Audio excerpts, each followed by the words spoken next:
থাকলে মানুষ বিকেলবেলায় এখানে একটা বিনোদনের একটা ব্যবস্থা হয়েছে, যেমন আমাদের এলাকায় কার্তিকপুরে ব্রিজ আছে, হ্যাঁ, তারপরে হলো আপনার নতুন বাজার ব্রিজ আছে, সব লোক ওটা বিনোদন কেন্দ্র মনে করে। ব্রিজে গাড়ি ঘোড়া চলবো, মানুষ চলবো, যাতায়াতের পথ বন্ধ করে দিচ্ছে। কি জন্য?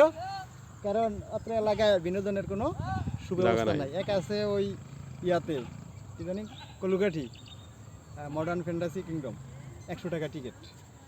গরিবের জন্য এটা বিশাল কষ্টের, কারণ এখান থেকে যাতায়াতেও লাগে 100-200 টাকা, প্লাস আপনার টিকিট হলো 100 টাকা।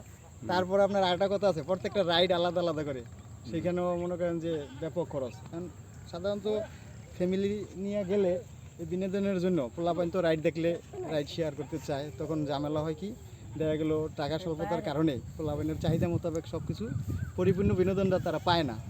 এই কারণে উচিত যে প্রত্যেক এলাকায় নিজস্ব জোনে কিছু বিনোদন কেন্দ্র করা, যাতে এক এলাকার লোক অন্য এলাকায় যায় বিনোদন খুঁজতে না হয়। সেক্ষেত্রে আমাদের এইখানে যদি নদী নামাইরা এই জায়গায় যদি একটা ইয়া করতো, দৃষ্টিনন্দন একটা কালভার্ট বা পুল বা ব্রিজ করতে পারতো, তাহলে জিনিসটা ভালো হইতো, এতে দেশ ও জনগণ উপকৃত হইতো এবং নদী তার সঠিক প্রবাহ ফিরে পেত।